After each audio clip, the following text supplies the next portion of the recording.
My name is Tylluan. I'm a solitary pagan witch. I'm an author and the founder of the Wolf and Howl Press, and I'm sitting here in my kitchen today, early afternoon, giving these little talks. The idea is that when you're a solitary, it's often the very small things that trip us up. And so I do these little talks on a variety of subjects, and the idea is just to give you a little nudge along, perhaps over things that are giving you a few problems or a few worries. Today's little chat, hang on, that was Noah. Don't know whether you saw him, but he's gone out there, that's fine. Today's little talk is about divination. I know I've already done a talk on this. This is a little bit further, and it's very general. It's not on any specific method of divination, but it's about the general principles, if you like. Because I have talked about divination before. This is slightly different. No matter what method of divination you used, and I've used quite a variety of them over the years, no matter what method you choose at any given time, there are certain things you need to do. I mean, obviously, if you're doing something like the crystal ball, you may see things literally.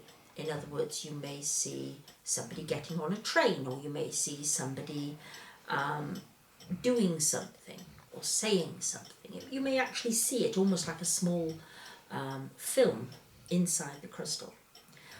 Some people don't do that. Some people see it as images or symbols, and then they have to interpret these. The same goes for dream interpretation. I always say that you can't really have a book of dream meanings because it's so unique to the person concerned. You know, these dreams, they come from deep down within us, and they come from our own experiences, our own psyche, if you like, and they're going to be very, very personal in the way we interpret them.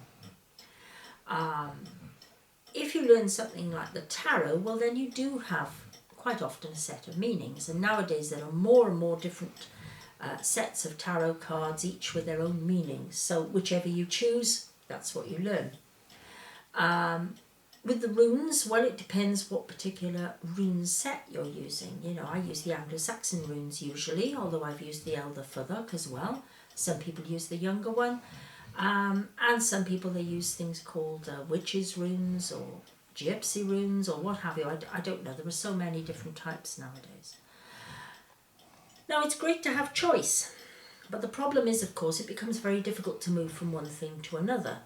And a lot of people stick for far too long with a system they're not entirely happy with, simply because there is so much learning involved in moving on, which is true. There is learning. We can't get around that. You know, people think there is a shortcut to learning, as though you can take a magic potion and all will be well. No, not really.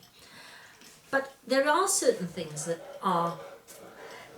Noah's on the move again. There are certain things that are common, and that's the patterns that we find. And I believe that looking for patterns, finding patterns, is probably the most important thing we can try. If we try and put it all together. Noah, come on, tutty down now, just for a minute, love. What? Oh, he's totally starstruck, this boy. He really is, honestly. Hello, Noah. Yes, I'm filming, darling. I know you love your mammy. I know you want to be on the movies, yes. All right. Sorry. Looking for patterns. My pattern is that whenever I try to film, Noah takes a rather strong interest in it. But what I'm saying is, if you begin by learning and you start looking for patterns, it's one of the most useful things you can do. Oh, and the clock's off again.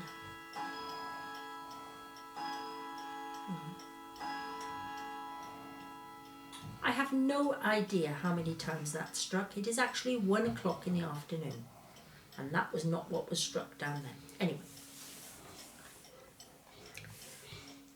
the problem a lot of people have with divination is that they almost view it as chunks. We learn this card, that card, that card. This rune, that rune, that rune. This symbol, that symbol. And on it goes. The problem is that life isn't like that. Life tends to group things together. And this idea of looking for patterns is tremendously important. If you look at your cards sometimes, you will see that for certain people and certain readings and certain types of reading, you will get little groups of cards or runes or symbols all turn up together. There are certain runes which I found would always turn up for teachers. There was certain rune, and this sounds bizarre, but it was true. There was a certain rune that I used to read, and it would always turn up for people who were getting into disputes with their local council. Why? I don't know. But perhaps because I live in an area where people don't like the local council very much, maybe that's why, you see. One thing I always did when I did a reading was I would say to them, think about your question, but don't tell me. I don't want to know what the question is. And that way I was assured that any reading I gave was nothing to do with me picking up on anything. Because, you know, if people say, well, I want to ask about my boyfriend, well, immediately you've established there is a boyfriend and there is a concern about a boyfriend. So it's going to influence how you read them.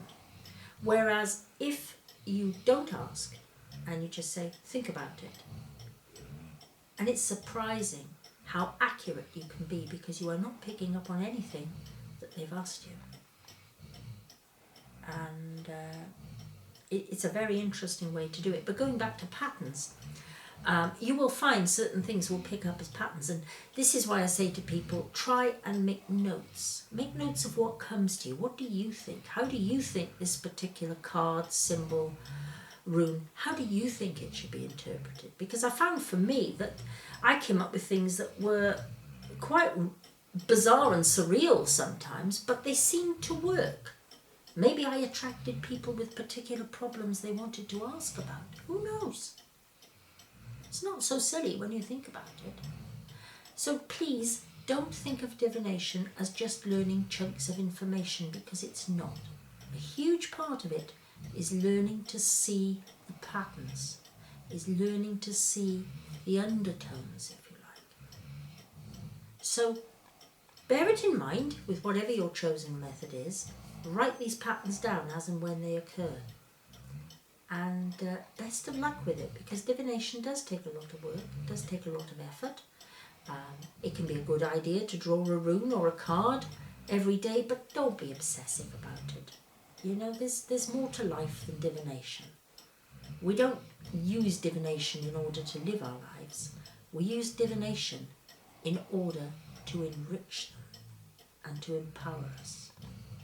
That and nothing more. Anyway, thank you very much for bearing with me and listening and watching Noah and his antics. Thank you very much. Goodbye.